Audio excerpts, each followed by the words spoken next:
The great hall of Ashworth Castle blazed with the light of 100 torches, their flames dancing upon stone walls blackened by centuries of smoke and silence. It was the winter of 1412, and outside, snow fell upon the English countryside with the quiet persistence of forgotten prayers.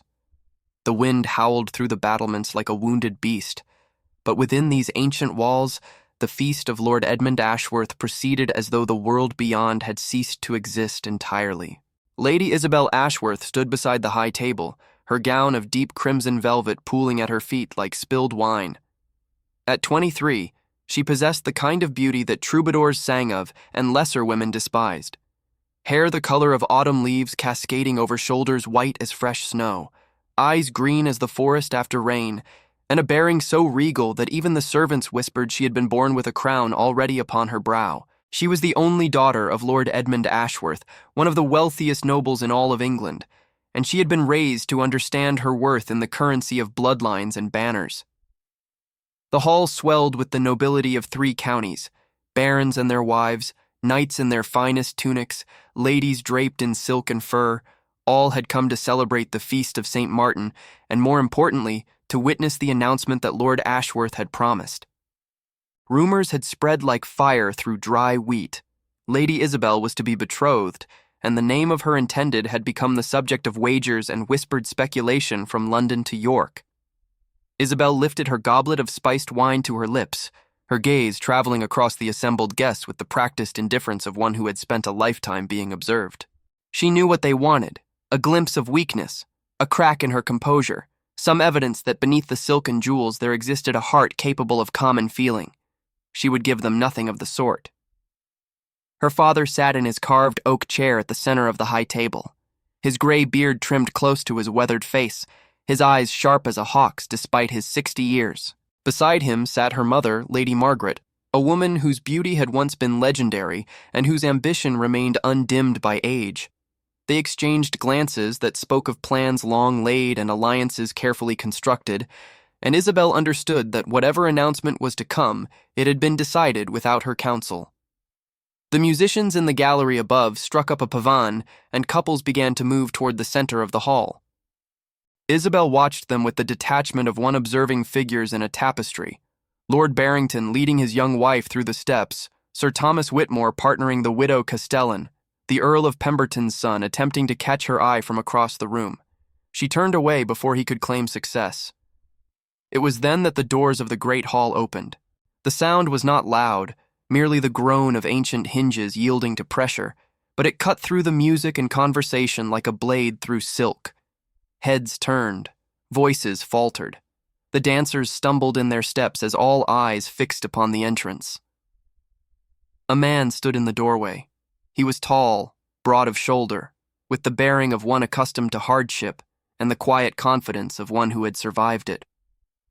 His clothes were simple, a traveling cloak of dark wool over a tunic of undyed linen, boots muddied from the road, no sword at his hip save for a plain dagger in a worn leather sheath. His hair was dark, touched with the dust of travel, and his face bore the weathered look of one who had known both sun and storm. But it was his eyes that commanded attention, gray as winter steel, clear and unwavering as they surveyed the assembled nobility with neither reverence nor fear. He carried no banner. He wore no coat of arms. Upon his chest, where any man of breeding would display the symbol of his house, there was only plain cloth and the evidence of a journey taken through bitter weather. A murmur rippled through the hall like wind through wheat. Lord Ashworth rose from his chair, his brow furrowed with displeasure. To arrive at a noble feast without invitation was an offense. To arrive without the marks of rank was an insult. His hand moved toward the arm of his chair, where a small bell waited to summon the guards. But before he could reach it, a voice rang out across the hall. Lady Isabel had stepped forward, her crimson gown rustling against the rushes that covered the stone floor.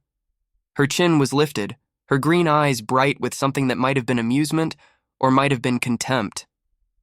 When she spoke, her voice carried to every corner of the great hall with the clarity of a silver bell. "Look, father," she said, and the hall fell utterly silent. "A beggar has wandered in from the cold. Perhaps he has mistaken our feast for a monastery's charity." Laughter erupted, the sharp, brittle laughter of those relieved to follow where someone of higher station led. Ladies covered their mouths with jeweled fingers. Knights exchanged knowing glances. Even the servants at the edges of the hall permitted themselves small smiles, grateful to witness a spectacle that did not involve their own humiliation. The stranger did not flinch. He stood in the doorway as the laughter washed over him like rain upon stone, his expression unchanged, his gray eyes fixed upon the woman in crimson who had spoken. There was no anger in his gaze, only a stillness that was somehow more unsettling than fury would have been. Lady Isabel felt a strange sensation beneath her breastbone, a flutter she did not recognize and immediately dismissed. She had expected the man to cower, to stammer apologies, to retreat into the snow from whence he had come. Instead, he simply stood, and in his standing there was a dignity that her words had failed to diminish. "I have traveled far," the stranger said, and his voice was low and steady, carrying through the hall with an authority that silenced the lingering laughter. "Across 3 kingdoms and through the winter storms, I come bearing news for Lord Edmund Ashworth, and I will deliver it, whether I am welcomed as a guest or turned away as a beggar." Lord Ashworth's hand paused above the bell. His eyes narrowed as he studied the man who had spoken with such calm presumption. In his 60 years, he had learned to read men as other men read books, and what he read in this stranger's bearing gave him pause. "News?" he repeated, his voice carrying the weight of his authority. "What news could a man without a name or banner bring to this hall?" The stranger reached into his cloak. Several knights moved forward, hands going to their swords, but the man drew forth only a folded parchment, its edges worn from travel, its seal, though cracked, bearing a mark that made Lord Ashworth's breath catch in his throat. The seal of the royal house. "I bring word from the king's court," the stranger said, "and I bring it not as a beggar, but as the one who was sent to deliver it." The hall had gone utterly still. Lady Isabel felt the blood drain from her face as she watched her father descend from the dais, his movements slow and careful, his eyes never leaving the parchment in the stranger's hand. When he took it, when he broke the seal and unfolded the document, the only sound was the crackling of the torches and the howling of the wind beyond the walls. Lord Ashworth read, and as he read, his face underwent a transformation that Isabel had never witnessed in all her years. The color drained from his cheeks. His hands began to tremble. The parchment shook as though caught in a private wind. When he looked up, his eyes found the stranger's face, and in his gaze there was something that Isabel had never seen her father show to any man: fear. "Do you know," Lord Ashworth whispered, his voice barely audible, "what this document contains?" The stranger inclined his head. "I do."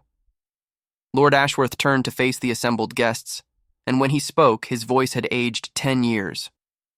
"Clear the hall," he commanded. "All of you. This feast is ended." Protests erupted, from barons unaccustomed to being dismissed, from ladies whose gowns had cost fortunes, from knights whose pride smarted at being ordered about like servants. But Lord Ashworth raised his hand, and in his bearing there was something that brooked no argument. "Now," he said, and then, more quietly, "Please." The hall began to empty.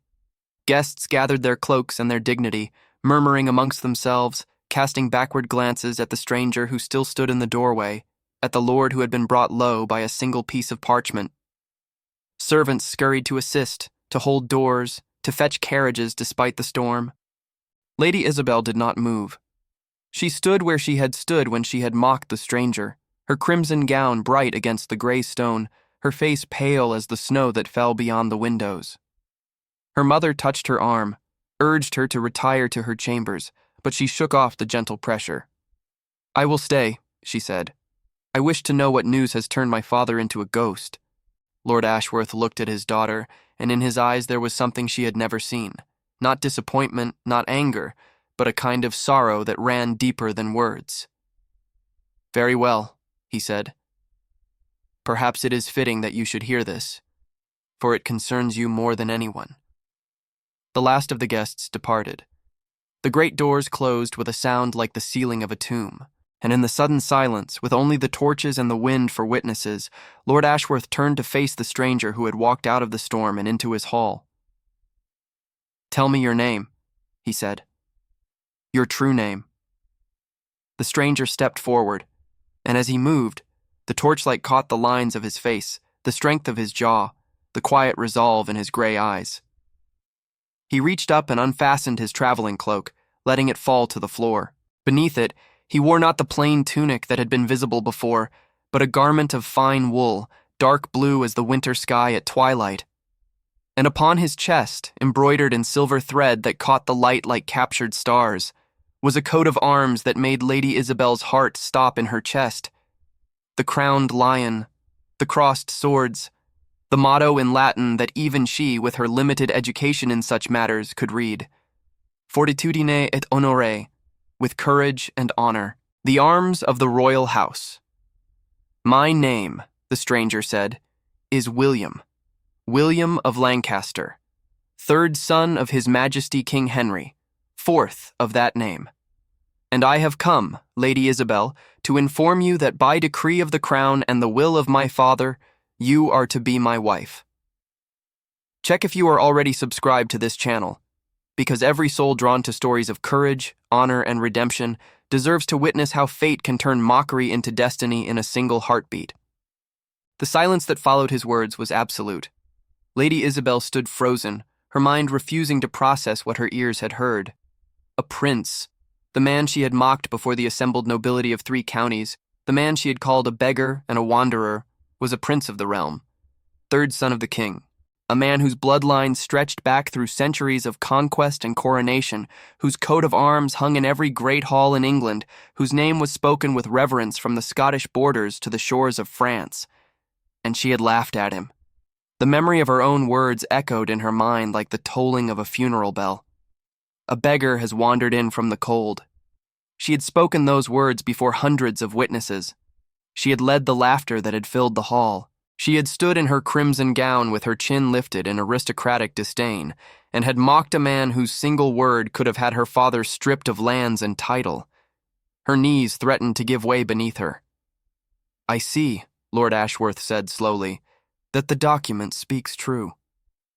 But I confess I do not understand why His Majesty would send his son to deliver such a message, nor why he would choose to arrive in the manner that he did." Prince William, for so she must now think of him, moved further into the hall, his steps measured and unhurried.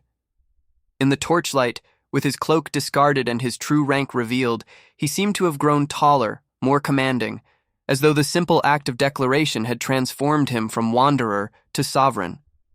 "My father," he said, "believes that a man's true character is revealed not when he is treated with honor, but when he is treated with contempt.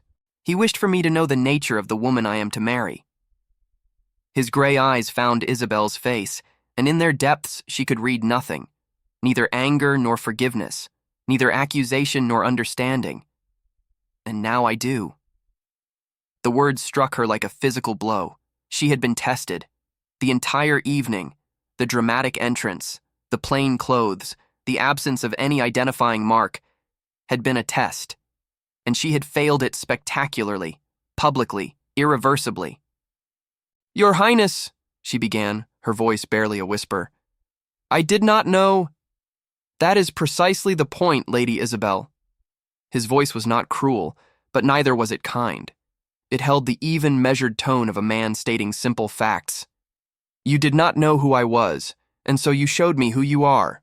A woman who mocks those she believes beneath her. A woman whose kindness extends only to those who can benefit her. A woman who finds amusement in the humiliation of strangers."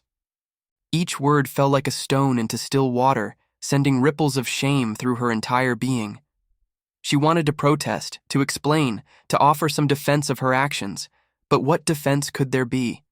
She had done exactly what he accused her of. She had done it gleefully, proudly, with the confidence of one who believed herself untouchable. Lord Ashworth stepped forward, his face pale but his voice steady. "Your Highness, my daughter spoke in haste, without thought. The rigors of hosting such a large gathering, the surprise of an unexpected arrival, Surely these circumstances might excuse cruelty? Prince William turned to face her father, and though his expression remained calm, there was steel beneath the surface. I have traveled through villages where peasants shared their last bread with a stranger. I have slept in barns where farmers offered blankets they could not spare. I have known kindness from those who had nothing to gain by showing it, and I have now known mockery from one who has everything. Lady Margaret, who had remained silent throughout, now spoke for the first time. Her voice trembled slightly, but she held herself with the dignity of her station. Your Highness, if this betrothal was arranged to test my daughter's character, and if she has been found wanting, then surely the arrangement can be dissolved. We would not wish to burden the royal house with a bride deemed unsuitable. It was a gambit. Isabel recognized it even through the fog of her shame. Her mother was offering the prince a graceful exit, a way to withdraw from the arrangement without the political complications of a formal rejection. It was the sort of maneuver that had made Lady Margaret legendary among the noble houses of England. But Prince William shook his head. The king's decree is not a test to be passed or failed, he said. It is an order to be obeyed.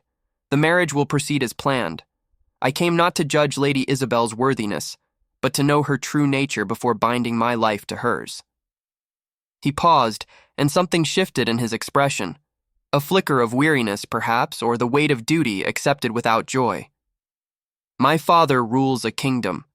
I cannot afford the luxury of choosing a wife based on something as fragile as love or as unreliable as first impressions.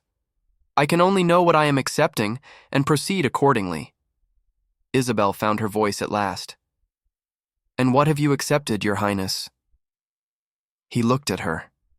Truly looked, for the first time since his revelation. His gray eyes moved across her face, as though reading a manuscript written in a language he was still learning to understand.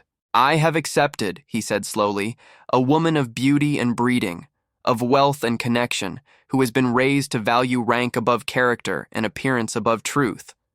I have accepted a political alliance that will strengthen the crown's position in the north.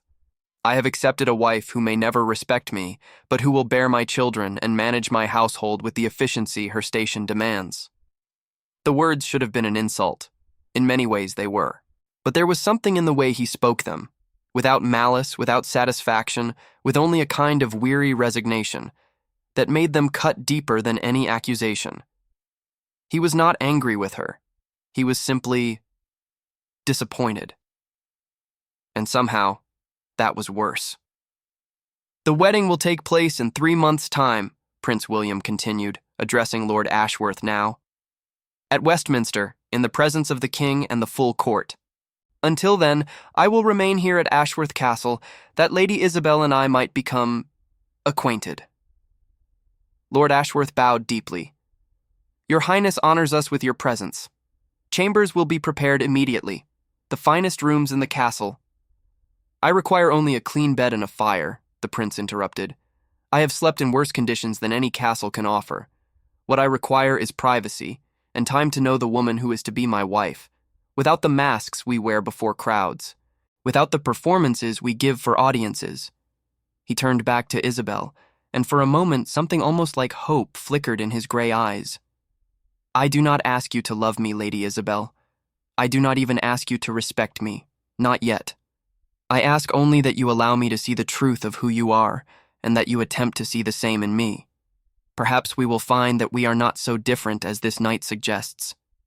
Perhaps we will discover that beneath the mockery and the pride, there exists something worth building upon. He stepped closer, and despite herself, Isabel felt her breath catch. Up close, without the distance and the darkness, she could see the details of his face, the small scar above his left eyebrow, the lines at the corners of his eyes that spoke of laughter as well as hardship, the firm set of his jaw that suggested stubbornness as well as strength. He was not handsome in the way that court poets described. There was nothing soft or pretty about his features, but there was something compelling, something that drew the eye and held it.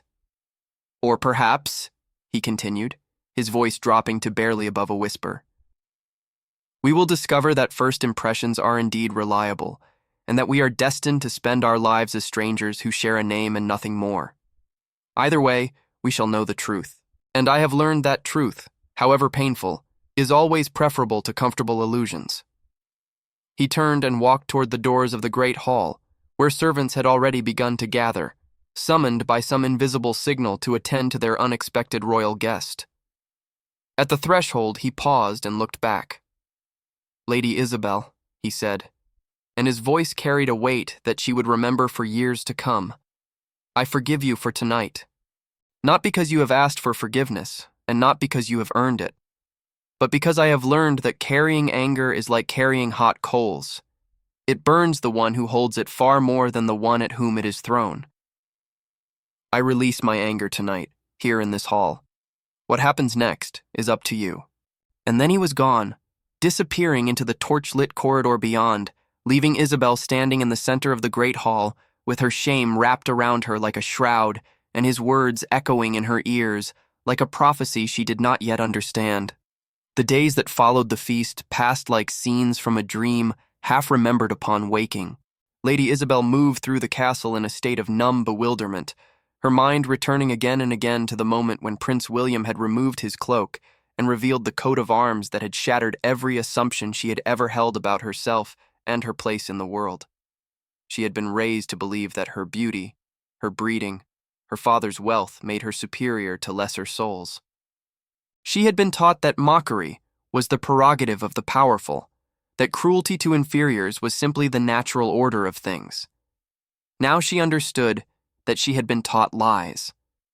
The snow continued to fall, blanketing Ashworth Castle in white silence, and within its walls, a strange new world was taking shape. Prince William kept to his chambers much of the day, receiving dispatches from the capital, writing letters that servants carried to waiting messengers who braved the winter roads. When he emerged, it was often to walk the battlements alone, his dark figure stark against the snow, his gray eyes fixed upon some distant point that only he could see. Isabel watched him from her window. She watched him at meals, where he ate simply and spoke little, answering questions with courtesy, but never initiating conversation.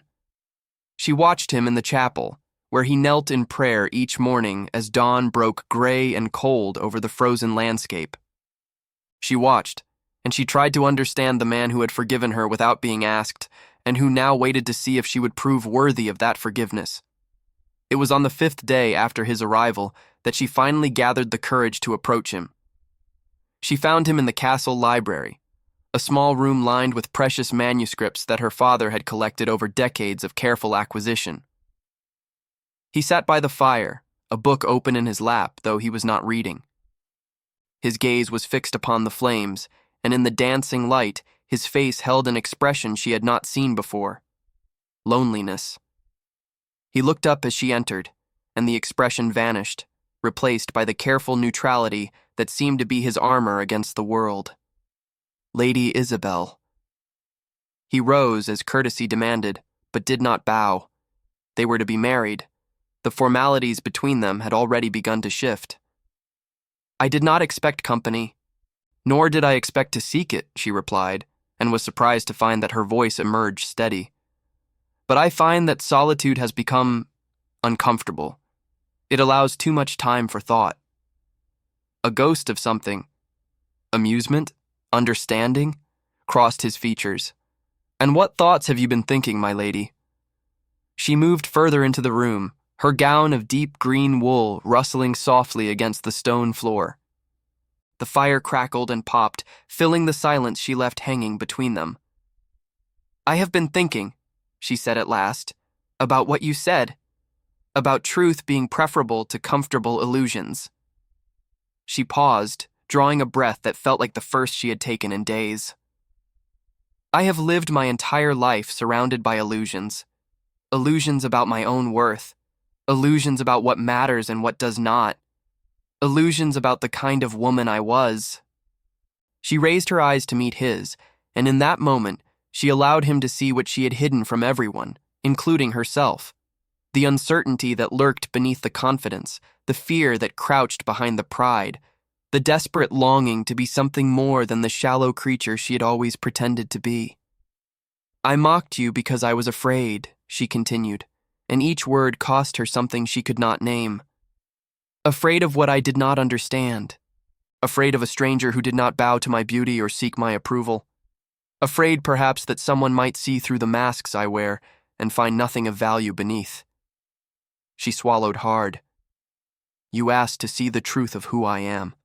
I am not certain I know myself, but I am willing to try to find out if you are willing to help me look.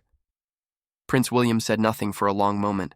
He stood by the fire, his book forgotten, his gray eyes searching her face for evidence of another performance, another mask, another careful deception designed to gain advantage. What he found there, she could not know. But something in his expression softened, and when he spoke, his voice had lost some of its careful distance.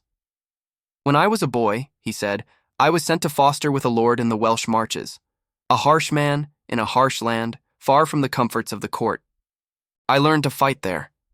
I learned to survive. But more than that, I learned that a man's worth is not measured by his title or his wealth, but by how he treats those who cannot benefit him. He moved toward the window, where snow continued to fall in endless white curtains. I have seen princes behave like beggars, and beggars behave like kings. I have learned that the garments we wear tell us nothing about the souls beneath them. When I entered your father's hall in my traveling clothes without my banners or my retinue, I was not trying to trick you. I was trying to see you, the true you, unguarded and unaware. He turned to face her, and in the gray light from the window, his features held a vulnerability that matched her own. What I saw was not encouraging, but neither was it hopeless. He paused, seeming to weigh his next words carefully. You asked me to help you look for the truth of who you are. I will do this, Lady Isabel, on one condition. Name it, she whispered, that you do the same for me. She blinked, confused. Your Highness? William, he corrected gently. If we are to know each other truly, you must call me by my name, and I must call you by yours. He took a step closer, and she could smell the scent of wood smoke and winter air that clung to his clothes. You see me as a prince, as power, as judgment, as a test you failed. But I am also a man who has never known a mother's love, for she died giving me life. A man whose father sees him as a chess piece to be moved for political advantage. A man who has fought in battles and held dying friends and woken in the night from dreams he cannot escape. His voice dropped lower, more intimate. I have masks too, Isabel. Armor that I wear to survive in a world that values strength above all else. I do not know if I am capable of loving anyone or if the walls I have built around my heart can ever be breached. But I am willing to try, if you are willing to try with me. The fire crackled, the snow fell, and in the small library of Ashworth Castle, something shifted between two people who had been brought together by politics and fate, by a king's decree, and a moment of cruelty that had revealed more truth than either of them had expected. Isabel reached out her hand. William took it, and though neither of them could know it then, that simple contact, palm against palm, warmth against warmth, human connection in a world of cold formality, was the first step on a journey that would change them both forever. I believe that some stories choose us, not the other way around. If this tale has already found a home in your heart, leave a comment saying, "Love begins where pride ends." Let me know that you understand what these two wounded souls are about to discover. The weeks that followed were unlike any Isabel had known. Each morning, she and William walked together through the castle grounds, their breath forming clouds in the frozen air, their footsteps leaving twin tracks in the fresh fallen snow.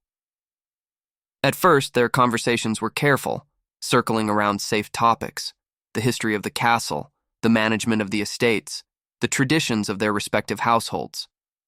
But gradually, as trust began to build like ice forming across a still pond, they ventured into deeper waters.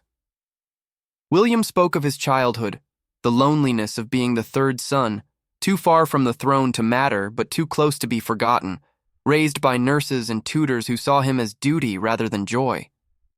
He spoke of his years in the Welsh marches, where he had learned that respect must be earned through action rather than demanded through title.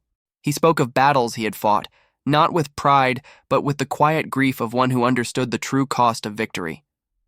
Isabel, in turn, found herself revealing truths she had never spoken aloud. She told him of her mother's constant lessons in manipulation and performance, the endless instructions on how to smile without meaning it, how to compliment without caring, how to wield beauty as a weapon while keeping her heart locked safely away. She told him of the nights she had lain awake wondering if there was anything real inside her, or if she had become so skilled at pretending that she had forgotten how to feel. "I was taught," she confessed one evening, as they sat together in the library that had become their refuge, "that love is weakness. That a woman who loves gives power to the one she loves, and power once given is never returned. My mother chose my father for his wealth and his position, and she has never regretted that choice because she has never allowed herself to want anything he could not provide." William watched her across the firelight, his gray eyes thoughtful. "And what do you want, Isabel? Not what you have been taught to want, not what others expect of you. What do you yourself truly desire?" No one had ever asked her that question. She stared into the flames, feeling the heat on her face, and tried to find an answer in the depths of her own heart. "I want—" She paused, the words catching in her throat like birds afraid to leave their cage. "I want to be known. Truly known. Not for my face or my name or my dowry, but for whatever it is that exists beneath all of that. I want someone to see me, really see me, and not turn away." "And if they do not turn away?" William asked quietly. "If they see you and choose to stay, what then?" She met his eyes, and in that moment, the walls she had built over 23 years of careful self-protection began to tremble. "Then perhaps," she whispered, "I might learn what it means to be happy." William rose from his chair and crossed the space between them. He knelt before her, taking her hands in his, and when he spoke, his voice held a tenderness she had not known he possessed. "I see you, Isabel, not the woman who mocked me in the great hall. That woman was a mask, a performance, a defense against a world that taught you cruelty was safety. I see the woman beneath, the one who is brave enough to question everything she was raised to believe, the one who is honest enough to admit her faults and humble enough to wish to change, the one who sits beside me each evening and shows me piece by piece the heart she has kept hidden from everyone, including herself." A tear slipped down her cheek, the first she had shed since childhood, when her mother had told her that ladies do not cry. "I do not know if I can be the woman you deserve," she said. "I have spent so long being someone else that I am not certain who I truly am." "Then we will discover it together," William replied. "Day by day, moment by moment. Not because a king decreed it, but because we choose it. Because whatever else this marriage may be, political alliance, dynastic arrangement, duty to our families, it can also be something more, if we are brave enough to reach for it." He lifted her hand to his lips and pressed a kiss to her palm, a gesture so intimate, so unexpected, that it took her breath away. "Will you be brave with me, Isabel? Will you let me see the truth of who you are and trust me with what I find?" In the firelight, with snow falling silent beyond the windows and the castle sleeping around them, Lady Isabel Ashworth made a choice that would define the rest of her life. "Yes," she whispered. "I will be brave with you, William. I will try." And in that moment, something that had been frozen for a very long time began, slowly, to thaw. The news arrived on a gray morning in December, carried by a messenger whose horse was flecked with foam and whose face was pale with exhaustion. The king was dying. William received the dispatch in the Great Hall, where he had been reviewing accounts with Lord Ashworth. Isabel watched as he read, watched the blood drain from his face, watched his hands tighten on the parchment until his knuckles went white.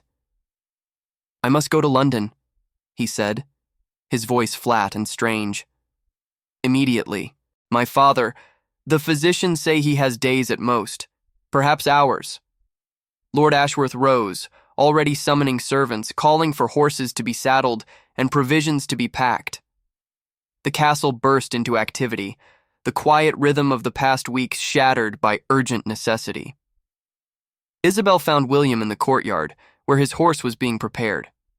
Snow had begun to fall again, soft flakes settling on his dark hair and the shoulders of his traveling cloak. He stood with his back to her, staring at something she could not see. "William." He turned, and in his gray eyes she saw a storm of emotions he was struggling to contain. Grief, fear, anger, and beneath it all, a terrible loneliness that made her heart ache. "I may not return," he said quietly. "If my father dies, everything changes. The succession, the alliances, the political landscape of the entire kingdom. My brothers will be fighting for position. The nobles will be choosing sides. I may be sent away, to Wales, to France, to anywhere that keeps me out of the way while others decide the fate of England." "Then I will wait for you," Isabel said simply. He shook his head. "You do not understand. The betrothal was my father's doing. If he dies, there will be no one to enforce it. My brothers have no love for me, and they have their own candidates for my wife, women whose families can offer them greater advantage. You may find yourself free of me entirely."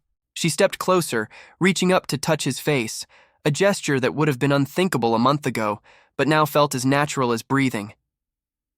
"I do not wish to be free of you," she said. "Whatever happens in London, whatever your brothers decide, whatever storms await, I will be here when they pass. I will wait, William. Not because I am bound by decree, but because I choose to wait. Because you have shown me something I never thought to find, and I will not give it up so easily." For a moment, he simply looked at her, his gray eyes searching her face as they had searched it on that first night, looking for masks and performances and comfortable lies. What he found made him draw a sharp breath. He pulled her close, wrapping his arms around her with a fierceness that spoke of fear and hope, and something that might, in time, become love. "I will come back to you," he said against her hair. "Whatever it costs, whatever I must do, I will come back." "I know," she whispered. "I believe you." He kissed her then. Their first kiss, desperate and tender and tasting of snow and the salt of tears neither of them would acknowledge. It lasted only a moment, but in that moment, an entire universe was born. And then he was mounting his horse, gathering his reins, turning toward the castle gate where the road to London waited. At the threshold he paused and looked back. "Tell me again," he called across the snow-covered courtyard. "Tell me what you said in the library about what you truly desire." Isabel smiled through her tears.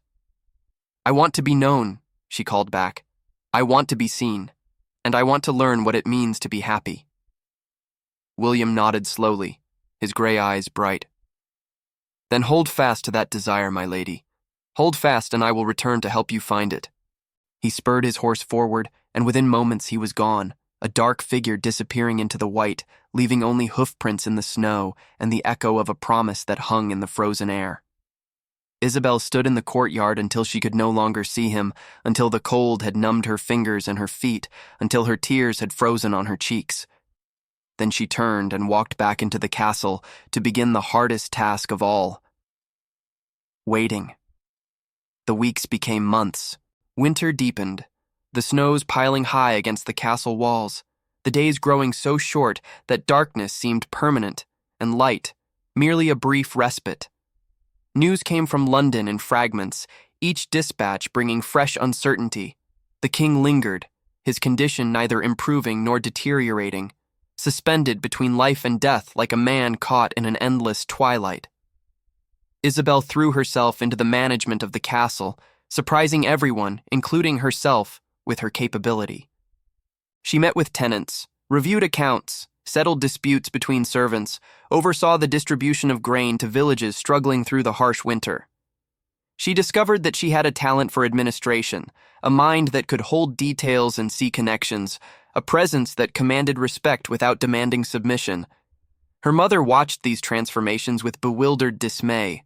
"What has happened to you?"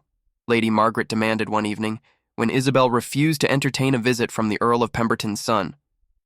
"That young man is heir to one of the greatest fortunes in England. If your betrothal to the prince should fail..." It will not fail, Isabel said calmly, not looking up from the ledgers spread before her. You cannot know that. The king still lives, but barely. If he dies, if your prince's brothers set aside the decree, then I will wait until William can act on his own authority. Isabel finally raised her eyes, meeting her mother's gaze with a steadiness that would have been impossible months ago. I am not the woman I was, Mother. I have learned that there are things more valuable than titles and fortunes, things worth waiting for, things worth fighting for. Lady Margaret stared at her daughter as though seeing a stranger. The prince has bewitched you. No, Isabel said softly. He has awakened me. There is a difference. She returned to her ledgers, and after a long moment, her mother withdrew, leaving behind a silence that spoke of bridges burned and roads not taken. But even as Isabel held fast to her faith, doubt crept in like water through cracked stone. The months stretched on, and the letters from William grew fewer and further between. When they came, they were brief, constrained, speaking of political maneuvering and court intrigue, but never of the feelings they had discovered in each other's presence. She understood why. Letters could be intercepted, private words turned into public weapons. But the silence still hurt. And then, on a morning in early March, when the first hints of spring were beginning to soften the frozen ground, a different kind of messenger arrived. He came not from London, but from the west, riding a horse that bore the colors of no house she recognized. He asked to speak with Lady Isabel alone, and when they were private, he handed her a sealed letter and a small wooden box. From His Highness Prince William, the messenger said. He bade me tell you to read the letter first, and then open the box. Her hands trembling, Isabel broke the seal. My beloved Isabel, the king, my father, died 3 days past. I could not send word sooner. The court is in chaos, and every message that leaves the palace is watched by a dozen eyes. My brothers have begun their maneuvering, as I knew they would. They speak of setting aside our betrothal, of finding me a wife more advantageous to their designs. I have refused. They offer me lands, titles, positions of power. They threaten me with exile, disgrace, accusations of disloyalty. I have refused every offer and ignored every threat, because I made a promise to a woman standing in the snow, and I will not break it. The box contains 2 things. The first is a ring that belonged to my mother, the only possession of hers that I was permitted to keep. I give it to you now, not as a symbol of our political arrangement, but as a token of what has grown between us, of what I hope will continue to grow for the rest of our lives. The second is a document signed by my eldest brother, the new king. It confirms our betrothal and sets the date of our wedding for the summer solstice 2 months hence. I fought for it, Isabel. I bargained away lands and privileges. I accepted terms that will limit my power and influence for years to come. And I would do it all again, 1,000 times over, for the chance to spend my life with you. I am coming home to you, not as a prince performing his duty, but as a man returning to the woman he loves. Wait for me, as you promised. I will not disappoint you. Yours, in truth and in hope, William. Isabel opened the box with shaking fingers. Inside, nestled on a bed of velvet, was a ring of gold set with a single sapphire, the color of the winter sky at twilight. And beneath it, folded carefully, was a document bearing the royal seal and the signature of the King of England. She slipped the ring onto her finger. It fit perfectly, and for the first time in months, Lady Isabel Ashworth, who had been taught that tears were weakness and joy was vulnerability, allowed herself to weep without shame. Spring came to Ashworth Castle like a benediction. The snows melted, revealing grass that had lain dormant beneath the white.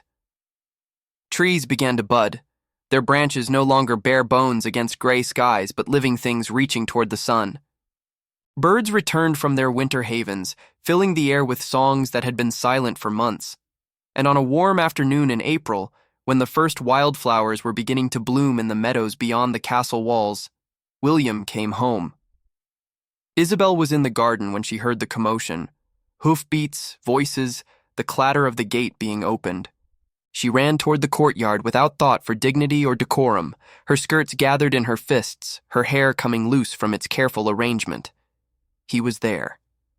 Dusty from the road, thinner than she remembered, with new lines around his eyes that spoke of sleepless nights and difficult battles. But his smile, the smile that broke across his face when he saw her, was the same smile that had transformed a cold library into a sanctuary and a political arrangement into something far more precious. She flew into his arms, and he caught her, lifting her off her feet, holding her close with a fierceness that spoke louder than any words. "You came back," she whispered against his neck. "I told you I would," he replied. "Did you doubt me?" She pulled back to look at his face, to trace the beloved lines of it with her eyes. "Not for a moment. Not even when the silence stretched so long I thought I might go mad. Not even when my mother urged me to consider other options. I believed in you, William. I believe in you still." He kissed her then, in full view of servants and soldiers and her horrified mother, who had emerged from the castle to witness her daughter behaving in a manner entirely unbefitting a lady of her station.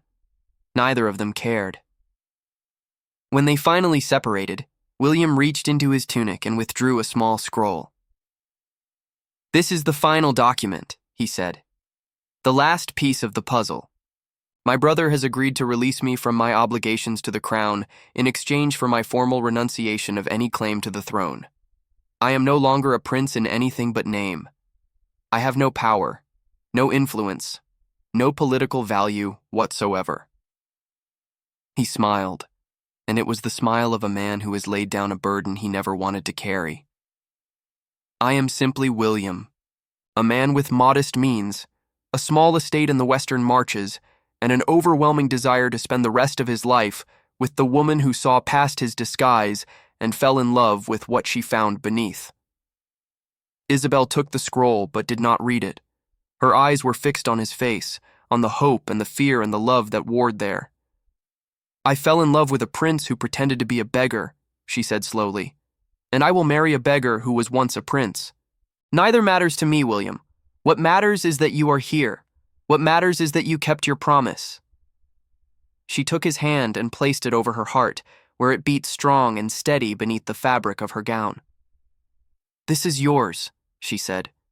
"It has been yours since the night you forgave me without being asked. Take it and keep it safe, and I will trust you with it for the rest of our lives." William drew her close again, holding her as though she were the most precious thing in all the world. "I will," he whispered. "I swear it. On my honor, on my life, on everything I have and everything I am. I will keep your heart safe, Isabel, and I will give you mine in return." The wedding took place on the summer solstice, as the royal document had decreed, but not at Westminster. By mutual agreement, William and Isabel chose to be married in the small chapel at Ashworth Castle, where they had first begun to know each other, where they had discovered that love can grow even in the most unlikely soil. The ceremony was attended only by family and close friends. Lord Ashworth, whose gruff exterior hid a genuine affection for his future son-in-law. Lady Margaret, who had finally accepted that her daughter's happiness mattered more than political advantage. And a handful of servants who had watched the transformation of their young mistress with wonder and hope. Isabel wore a gown of ivory silk, simple and elegant, nothing like the elaborate confections she had worn to impress guests at her father's feasts. In her hair, she wore a circlet of wildflowers that William had picked for her that morning, and around her neck hung a pendant containing a lock of his dark hair, given in exchange for a lock of her own. William wore his finest clothes, not the royal garments of his former life, but the well-made, unpretentious attire of a country gentleman. Upon his chest, where once had hung the arms of the royal house, he now wore a new emblem, a simple shield bearing a rising sun, the symbol of beginnings and second chances. They spoke their vows before the altar, their voices steady, their eyes never leaving each other's faces. And when the priest pronounced them husband and wife, when William lifted Isabel's veil and kissed her with a tenderness that brought tears to the eyes of everyone present, the sun broke through the chapel windows and bathed them in golden light. Later, at the modest feast that followed, Lord Ashworth raised his goblet and asked for silence. I have seen many things in my 60 years, he said, his voice rough with emotion. I have witnessed battles and betrayals, triumphs and tragedies, but I have never seen anything quite like the transformation that has occurred in this castle over the past months. He looked at his daughter, and his eyes glistened. I thought I knew you, Isabel. I thought I had raised you to be a certain kind of woman, cold, calculating, concerned only with advantage. I was wrong. You have become something far more precious. You have become yourself. He turned to William. And you, Your Highness, forgive me, I cannot break the habit. You came to us a stranger and leave us family. You have taught my daughter that there is more to life than masks and performances. You have taught me that the measure of a man is not found in his title or his banner, but in the way he treats those he loves. He raised his goblet higher. To William and Isabel, may their love grow stronger with each passing year. May their children inherit their courage and their kindness. And may they never forget the lesson they have taught all of us, that true nobility is not a matter of bloodline, but of heart. The guests raised their goblets and drank, and in the golden light of the summer evening, with the sound of laughter and music filling the air, William leaned close to his bride and whispered in her ear, Do you remember what you told me that night in the library? What you truly desired? Isabel smiled, her green eyes bright with joy. I wanted to be known, to be seen, and to learn what it means to be happy. And have you found it? William asked. Have you learned? She reached up to touch his face, the face of the man who had walked into her father's hall without banners or coat of arms, the man she had mocked and who had forgiven her, the man who had taught her that love is not weakness, but the greatest strength of all. I have found something better, she said. I have found someone who knows me, who sees me, and who chooses to love me anyway, and in loving him, I have finally learned what it means to be truly alive. William kissed her then, as the sun set over Ashworth Castle and the first stars began to appear in the summer sky. And in the great hall, where months ago a noblewoman had mocked a man without a coat of arms, there hung a new tapestry, commissioned by Lord Ashworth as a wedding gift, depicting a simple scene. A man and a woman standing hand in hand before a rising sun with these words embroidered beneath them, Love begins where pride ends. A year passed, and then another, and then another. In the western marches, where William had been granted a modest estate as part of his settlement with the crown, a new kind of life took shape. The manor house was nothing like the grand castles Isabel had known. It was built of honest stone and good timber, practical rather than impressive, warm rather than magnificent.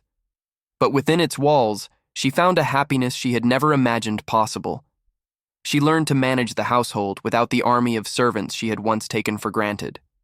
She learned to cook simple meals, to mend torn garments, to tend the garden that supplied their table. She learned that there was dignity in labor, satisfaction in accomplishment, joy in the small rhythms of daily life. And she learned what it meant to be a mother. Their first child was born on a night when autumn storms lashed the walls of the manor and the wind howled like a wounded beast. William paced the corridor outside their chamber, his face white with fear, his prayers silent but fervent.